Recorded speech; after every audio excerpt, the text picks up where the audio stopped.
Hi, welcome to the Armed Guardian podcast. Today we got David and myself. We're going to be talking about everyday carry and or your loadout. What should you carry every day?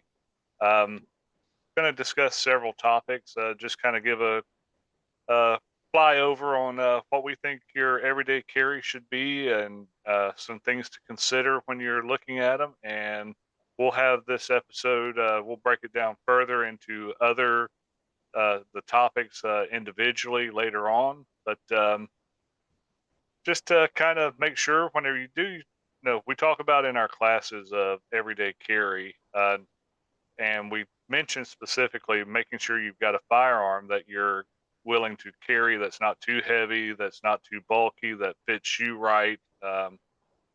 And that's something that you should carry every day.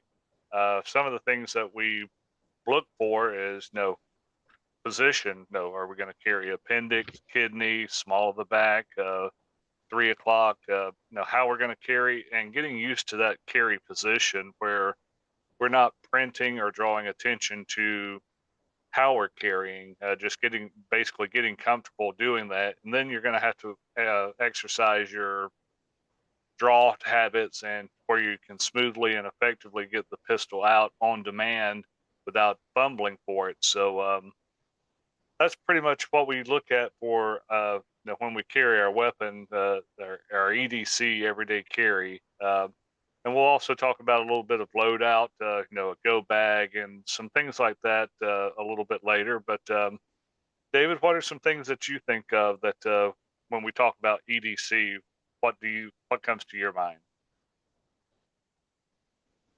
Well, of course, carrying the proper weapon, or weapon that fits you well, whatever that may be, could be a revolver, a semi-auto type of clothing you wear, the place where you live. I mean, if you live in a colder environment, you might be able to get away with carrying something a little bigger, and still being able to carry it concealed. If you live in the South where we live, not so easy. You might have to think smaller, but carrying a weapon that you're comfortable with, that you can conceal well or carry properly. Also, making sure you have spare magazine, speed loader, spare rounds in some way, shape, or form. I like to carry at least one spare magazine with me, two if possible, but at least one. Right. Um, as far Especially as gun in your accessories, lower capacity magazines, like your single stacks or uh, really subcompact pistols, where you are limited with your uh, magazine carry or a magazine amount that you can carry, and just making sure that you've got enough ammo to endure the fight if you should have to encounter something. yes, sir. And also another thing that I think a lot of people don't think about, but it's crossed my mind several times on carrying. If you're carrying a semi-automatic, carrying a spare mag is if you have a jam. Sometimes the Yeah, easiest way is just to reload, do a quick rip it and reload. reload. Yeah. Yes, sir. So you have that option. It gives you more tools in the toolbox as far as that goes to be able to recover from. Mhm. Um, What are some other things that you think of when we talk about EDC? Knives. It's good to have a good knife. Also, multi tools are really great. I like whatever uh, Leatherman type multi tools or Gerber. There's several different ones out there. Those are great. Uh, but knives, I mean, there's many different kinds of knives. Finding one that works well for you, whether it be a partially serrated, a Right. straight edge knife. Um, the Man, there's so many knives out there. That would be something I think we could spend some time on at a future Yeah. date. Yeah. Because you just got to be, what's your intention? Are you using it for a uh, self defense? Are you using it as a combined? Because there are some that have the glass break. Some of them have the seatbelt cutter on it. What's your intended carry? And that's something that really should should consider whenever you are looking to carry a knife and trying to dig in my pocket for what my everyday carry is. If we can kind of see it, it's the Smith and Wesson. It's got the um, glass break. It's got the seat belt cutter. It's got the belt clip, and then a locking blade, and it's partially serrated. So this is what my everyday carry knife is, and I strongly encourage everybody to carry one, just because sometimes you may not be able to get your pistol out, and the knife is going to be your close combat self-defense weapon that you are able to use until you're able to get that distance to draw your pistol. So that's my thought on knives and being able to carry them and considering them as a tool for your self-defense. Yes, sir. And I actually prefer the straight edge knife. That's just my personal preference. Now I have some partially serrated too. I have, they work good for different purposes, but that's my everyday carry knife. And I also do carry a multi tool most of the time, also with a knife, Okay. just for simple stuff like if Right. something goes wrong with your car or whatever. I found quite a use for it in the past. Also, Mr. Brown, what do you think about flashlights? What's your Uh, take when uh, it comes to, or what's your idea when it comes to flashlights? What do you really like? I really like carrying a individual light, and one that I usually carry is a real small, compact light. Nothing real big. This one's about as big as the thumb, if you can see. It's got actually this little bezeled here that you can, kind of hard to show with the virtual thing, but background. But it's got the serrated. There we go. Little serrated pieces right here that you can actually use as an impact weapon, and it would actually, while you're attacking someone, it would apply some pressure points, but it also would possibly collect some DNA from if you had an attacker that was able to get away. Um, you've got that, but I like keeping a external light. This one has that's a medium, that's a strobe, high, okay, high, low, and strobe. I got another one that does the high, low, and medium with the strobe, but having these and having it staged where what you need it for. I prefer having this instead of a weapon mounted light for concealed carry, just because having a weapon mounted light and using it for an potential attack, if you haven't identified an attack or a threat, and you pull your gun out and you're using the flashlight, you're violating one of the universal safety rules, and that opens you up for uh, possibly doing something wrong, attacking or pointing a gun at somebody without identifying the threat, and could put you in some legal problems. With this, you use your flashlight. If you identify a threat, you can two-handed grip the gun, or grip the gun with one hand, and depending on what flashlight hold you use, hold the flashlight with your other hand. Or if you use this, you identify a threat and you're carrying a gun with a weapon mounted flashlight or weapon mounted light, you can just drop the flashlight and then activate your weapon mounted light because you've identified a threat. But it's just something that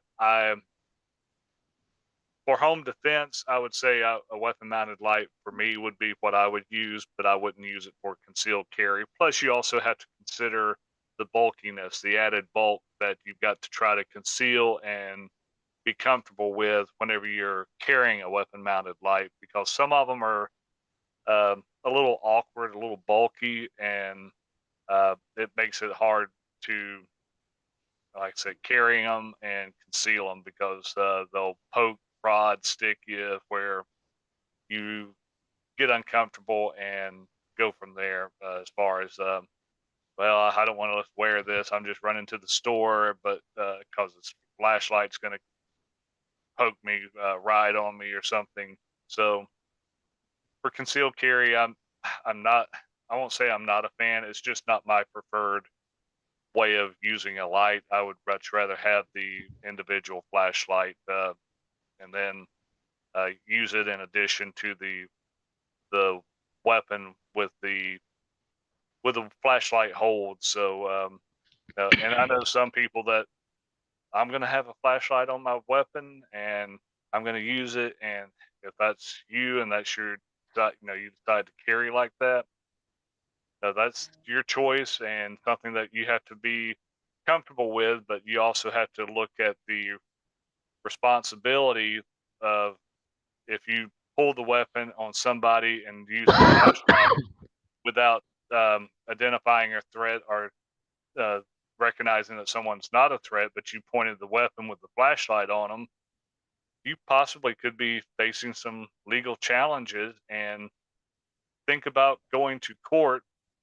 and your attorney or the DA, they're already going to have your weapon for evidence. So they'll pull your weapon and they'll make it safe and everything. And they'll say, the he the defendant pointed this gun at this person with this bright light, and I think that you're just opening yourself up for some legal challenges that will be hard to overcome. But there are some good lights out there for weapon Yes, mounted lights. But again, I'm just for a home defense situation. That would be the only time I would for my nightstand or my home defense firearm, whether it be a shotgun, AR, or pistol, having a weapon mounted light. yes, sir. Yes, sir. And I'm like you. I like a simple flashlight, like what you said. The smaller ones are great for everyday carry. I mean, I have some bigger ones for other stuff, but those are by far the best for everyday carry, and they're a lot easier to carry than carrying a big one. Right. Yeah. Um, so how about OC spray? Do you recommend OC spray? Yeah. I carry OC spray every day. I've got it actually on a keychain, and it's a flip or not a flip. It's a turn nozzle, and then you press it to deploy it. And this is a streaming spray. They make several different delivery methods. So what you decide you want to carry uh, for the way that you carry in the environment that you carry in, you may not want to carry a mist or a fogger in a outdoor setting because the mist has the potential of coming back on you, where in a different environment it would be acceptable. The stream is better for direct application, and that's pretty much what law enforcement officers use is the direct stream.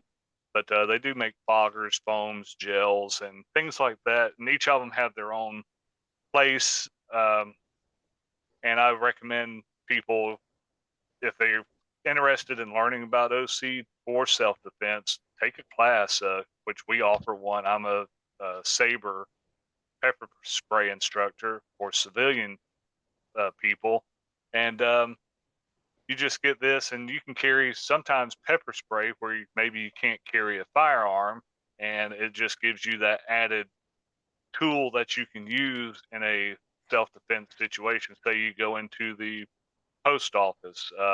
Legally, you can't carry a firearm inside postal property, but I don't know there's no law that I have ever found saying that you can't carry pepper spray in a post office. It just talks about firearms. So just having the alternative for self-defense in case you need it until you're able to escape or retrieve your weapon.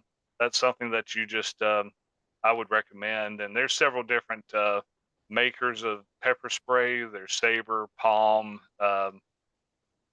several others, Mace brand that are out there. But just do your research on it. I law enforcement carries Saber, and that's what I've carried before in my career. And I'm not sure what you carried whenever you worked the road, but it's something that I'm comfortable with that brand, and I've used it before, and I trust it. So it's just another option for you to have. I'd rather have options than get into a situation where my only use of self-defense is firing the weapon, where maybe I could have used pepper spray uh, or other less lethal options that we're getting ready to talk about for self-defense. So any tool that I can have on me as a possibility, and there's no stepping stone as far as use of force, as far as you if you carry these other less lethal options, whether it be a cubaton, pepper spray, a knife, or anything. There's no You don't have to progress each step. If someone confronts you with what you feel is a deadly force, you have the right to counter that to stop that threat. And when the threat ends, of course, you have to back down. But there's nothing saying that, well, if you carry all this, you've got to try your knife first, try your OC, try your cubaton, try a taser, or anything like that. They're just tools. A mechanic has a big box of tools at the shop where you take your car to get worked on. Does he use every one of those tools on your car? No, it may not need that tool for that job that he's doing, but he's got the tools there in case he does need it. And that's the way that I see these other less lethal options that we have to work on our self defense. And talking about some of the other less lethal options out there, mentioned cubaton. It's basically a small stick, about 8 to 12 inches long. It's usually on a keychain. I used to have one, but I don't have one currently. It's hard plastic. It's good for pain compliance, pressure point compliance, whether you do it on the earlobe, under the nose, the pressure point up underneath the jaw, to get somebody off of you. You can also use it to jab at somebody. It's just a good. Civilians don't necessarily carry batons like law enforcement, but it's a miniature baton for civilians. That I look at it. Um, you also have tasers and stun guns. Those are options too. Um, I don't carry either of those, but I do carry the OC, the knife. I'll carry some sort of object, maybe not the actual cubaton brand, but I carry something with me at all times. That even a pen, the regular pen here, you can use that as your a little cubaton to apply the pressure points and stuff like that. So uh, just things to improvise. In case you haven't met the options for deadly force, but you've got somebody that's attacking you or threatening you, that you can present to stop or get away from an attack. And that's what we're looking to try to teach people is avoided, if at any cost, avoid the situation. But if you can't, be prepared to do what it is, whether it's physical ground fighting, using a less lethal.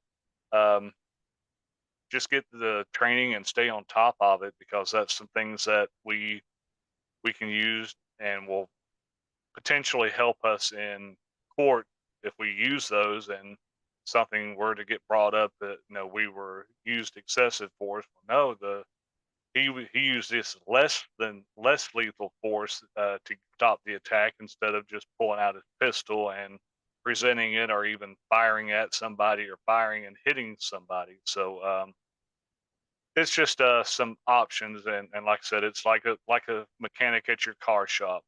They've got all these tools, but they don't necessarily have to use all the tools to work on your car. Your car may not, whatever your car's doing may not require that. So that's the way I kind of look at self defense, and that use of force threat continuum is that we have tools available, but let's pick and choose what will work best for us in that position.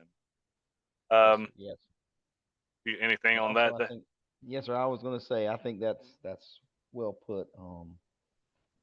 it's good to have, even though some, different people may or may not carry certain things, it's good to have several options, tools that we can use for different Right. scenarios. I think that's great. What about first aid kits? What Well, would you be your recommendation there? I would encourage having multiple kits. They make belt patches, belt kits. They make ankle kits for everyday carry, which typically include some sort of blood clotting gauze and a couple of chest seals and a tourniquet of some kind. Typically, in a gun environment, if you were to shoot somebody or it's one of your relatives, which in a self-defense encounter, you're not obligated to render first aid to that person, because if you do go after and offer first aid to that person or attempt to, then it could be construed that you're not afraid of that person. So now you going to help this person after they got shot, cut, or whatever. Um, you negated your actions, so you were actually intimidating the person into the fight. From what I have gathered, which I'm not an attorney, so I suggest people consult with an attorney before they act on it. But that's just my thought process, and from my training, I would rather, for an attacker, not assist them, call medical, call 911 and report it and tell them that the person was shot, stabbed, injured. But you get out of Dodge and wait for the police to show up to deal with the situation. Uh, Having some sort of kit in your vehicle. How many times have you been traveling and witnessed an accident and not been able, not having a first aid kit? If you had a first aid kit, you might be able to stop and render some sort of good Samaritan first aid to until first responders get there. No, we encounter that all the time. See the bad accidents out there. Again, you're not obligated, but as a good Samaritan, Georgia, you're covered under the Good Samaritan law, from what I understand. That you can assist even if you don't have, uh, you're not an EMT or anything like that. You have some lessened liability because you're assisting in a emergency situation to try to save somebody's life or prevent serious injury from occurring. So um, just get first aid training. Have a kit. Keep it in one in your vehicle. Keep one or two in your house. Have one if you're carrying close by. If you're not on your body, whenever you're carrying, like I said, they make them for belt attached to the belt, your ankle. Um, if you have a backpack or something, throw it in the backpack, attach it as a molly unit to your tactical bag or something. Uh, just be prepared. Have some good first aid training. We're not looking to make you certified as a first responder or EMT or anything, but have enough to stop the bleed, basically, sustain life. Um, so and the kits have, we all even offer a class where we talk about building your own kit and the need, what you would need for each situation. So just getting with somebody to help you build that kit is a good thing. Get good quality kit, first aid stuff. I would be leery of stuff you can get from Timu, Wish, and stuff like that, where it's maybe not regulated or not quality, being imported, but you've got good, sterile, safe, effective first aid gear that's tested and um, recognized that is of a good brand, that it's not going to apply a tourniquet and the tourniquet tear or rip because it's improperly made or poorly made. So yeah, just Yes, we can. have that good first aid kit. What do you think? What are some other things other than concealed carry or traveling? Per se, for an accident or something. What are some other things, David, that you think we should consider as far as our loadout or everyday carry when we leave the house. Well, I mean, talking about leaving the house for everyday carry. I mean, so of course, we've talked about some things you want to keep on your person, on your Mm. body, but there's also a sense of when we leave our house, we take some means of transportation. Most of us is cars or trucks or some sort of vehicle, SUV. I guess some people may ride motorcycles, but whatever it is, having things there that you can access. Maybe a spare toolkit, Right. uh, bottles of water. Um, Make sure your spare tires aired up. Yeah. Uh, Make sure you have the proper jack, whatever you may need to change a tire. You mentioned a first aid kit, carrying on your person, keeping one in your car. Yeah. In the winter months, we're coming into the winter now. Blankets, something to keep warm if your car broke down. There are many things like that for depending on where you're at. Yeah. Carry But that some would be one of my things, making sure. some heat or cool weather related food substances, water and stuff like that. You don't have to get a big 40 bottle pack from Walmart to carry in the car. Just carry a couple bottles in a some sort of bag with some stuff like granola, something that would give you the energy to sustain you if you were stranded. Like years ago, when we had the freeze here in Georgia, especially up in North Georgia, cars were stranded on the interstate for uh, hours. I think there's some that were over 12 hours that they were stranded out there, and just having something that is life sustaining until people are able to get to you to assist you or get you out of that situation. Um, some things that you might want to consider, even the military surplus MREs or uh, like uh, food storage containers, having those something that because I know that they make some of those that are vehicle um, made specifically to store in the vehicle. So, those would help you whether you're stuck in a ice storm. You go up north or out west into the northwest where you're traveling in heavy snows and get snowed in somewhere. Um, it's got you. You'll survive for a period of time before and have stuff there to aid you in case that were to happen. Um, Yes, sir. And then another thing I think is this is kind of more for um at home, but mhm, as far as preparing for emergency, but you can even put it in the car. Having I have a little small stove, camp stove, takes right. a little propane cylinder, and also a lantern. It's Mhm. been very helpful for me around the house and even going out places. But power goes out or something like that, I can access it and use it as I need to.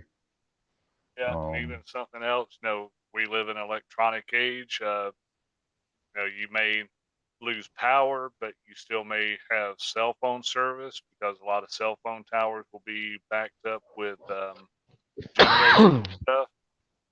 Getting you a little battery pack that is charged and ready to go in case you had power, so you can charge your cell phone for emergency calls and things like that. You don't want to use your phone consistently to be on Facebook or a lot of stuff because in a true emergency situation, you're looking to sustain and limit your be prepared to endure the for the long haul in case you need it. So, you know, keeping your phone charged or something for phone calls or for checking the weather or emergency things, emergency alert stuff. Good old, you know, high capacity battery uh, surplus charging thing would be great to have and to keep charged up. So extra batteries yes, for sir. your And flashlights. If you have, like with this tactical one, this is a lithium 123 battery. Having a couple of those just in case you needed it to and the battery started dying, you got extra batteries there. You just throw in and keep using. Um, so, Yes, sir. And I agree. And I should keep. I normally buy the big packs of mhm, the AAA and then the ones you're talking about right there, right. because those are some of the, and then the CR2032s. Those are some of the batteries that I use the most. Yeah. Used to be the double A's, but it seems like a lot more stuff's going to other style batteries. But I mean, I still keep some of the double A's Right. on. But yeah, the charging. I mean, with this last storm that came through here, I actually really thought about that. That's something we oftentimes do take for granted. And I guess we'd go charge our phones and our cars, but those little charging things would be in our age, it's hard to Yeah. do much without our phones or computers or other devices. Right. And so absolutely, I'm And even in a home setting, I've got a actual gas powered generator keeping, safely stored gas and the generator to where you could pull it out. Of course, you don't want to bring the generator in the home. You don't want it really right up against the home, but you've got a gas powered generator that will provide electricity for some of your cooking needs, lights, little things like that, that will help sustain you as well in a and even to hurricane power situation. your Mhm. well pump if you Yeah, need it or something like that. I mean, if you needed if you're not you on know, city water or someplace that has forced water, out in the county, you gotta supply power to that well unless you have a manual uh, a pump where you yes, sir. can work. Which I know some people that still have those as emergency means, and it's just something that people don't have gotten away from. They've gotten con- lax and convenient with the things that are available out there today, and kind of losing a little bit of touch to preparedness and what happens if X happens. So, just thinking ahead, being prepared, and that's something that I know we're working on trying to get accomplished, where we can kind of build a class to help educate people to be prepared. And I think that's something that it's not probably not going to be a big demand per class, but I think that if we don't offer that, we're doing a disservice to the people that we talk about wanting to educate, train, and prepare for life, death, self defense, life preservation. And it's something that I think that will be beneficial, but it's just one of those niche subjects that not everybody's going to be interested in, but there are going to be people out there that are interested in it. Anything else that you can think of on on this topic of everyday carry or loadout gear for an emergency, whether you have to keep it in the vehicle, the house, or in case you ever got where you ran out of the house and had to relocate temporarily. Got anything else that you can think of? No, sir, not at this time. We've covered a pretty big range of things, which I think's great. I think, matter of fact, I think some of these things we can discuss even more in depth. But for a general idea on it, I think we've covered a lot. Yeah, I think it's what the podcast that I intended whenever I envisioned it and started coming up with it, and then it sparked your interest too. I think you caught the idea of what I was doing. That hey, let's throw some knowledge out there, throw some ideas out there that people may not think about, or maybe they haven't thought of.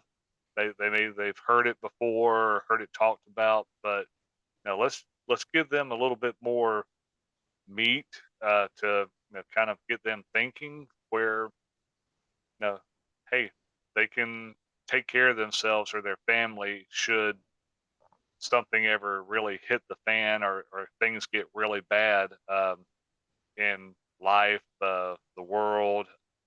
So, just we talked about other preparedness things, in your go bag if you were to ever have to leave your house. Say your house got destroyed, a tent. for you and your family. Keeping if you just you and a wife, or just you by yourself, keeping a little small 2-man tent that you can pop up somewhere to give you shelter. Just things like that to consider. So, well, that pretty much covers the topics that or the topic that we wanted to carry today. Just kind of get people thinking about everyday carry and preparedness, emergency preparedness, I guess is the best way to tag it as things to think about that maybe you haven't thought about in a while. Things are getting, we're in the hurricane season right now. We've had one that just skirted us. Luckily it was a very low. I think it was actually downgrading as a tropical storm as it passed us, but some places got hit pretty hard close to us, and that's when people think, "Oh my gosh, what, you know, what would we have done?"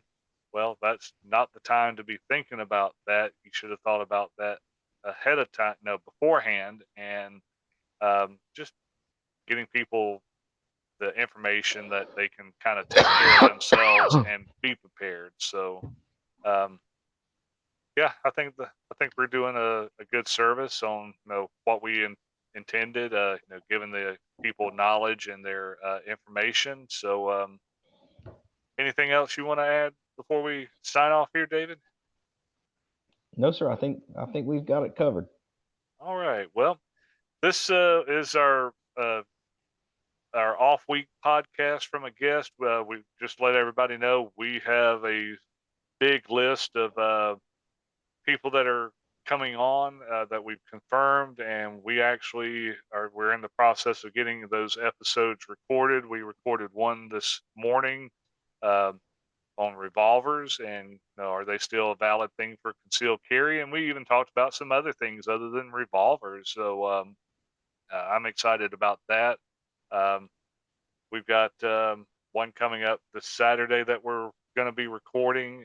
So we're building our guest list and our podcast. So just stay tuned, listen up. If you have any ideas, feel free to email us at podcast@blueberrytactical.com.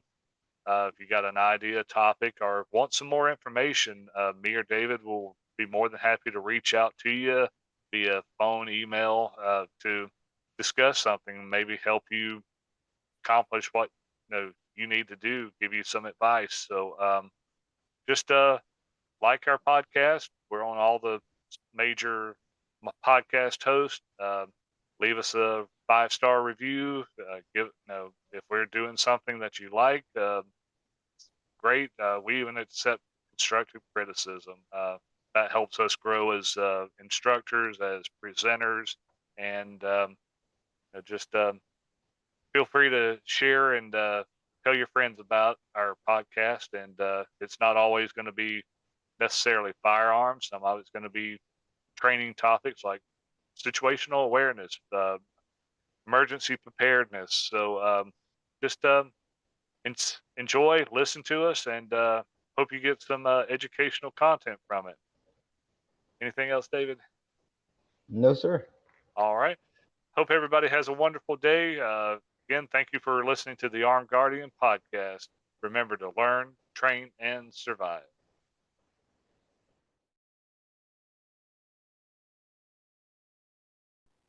Hi, this is Brian, host of the Armed Guardian podcast and owner of Blueberry Tactical and Training.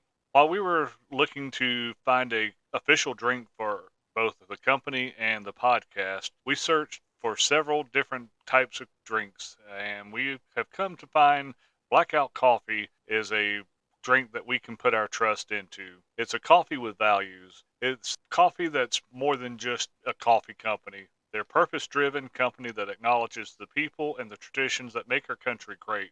They're known for supporting the traditional American values, military, first responders, and hardworking people all across America. Blackout Coffee was founded on the principles of conservative values. The founders believe in the importance of hard work, personal responsibility, family, respect, and traditional American values. So Arm Guardian Podcast and Blueberry Tactical are proud to make Blackout Coffee our official drink for the podcast and our business. So in the link below in our show notes, if you don't mind visiting, check out them. They also have teas and cocos that are available if you prefer those. But check them out. There's a link in the show notes, and there's also a coupon code for 10% off your first order. So check out Blackout Coffee and enjoy their drink.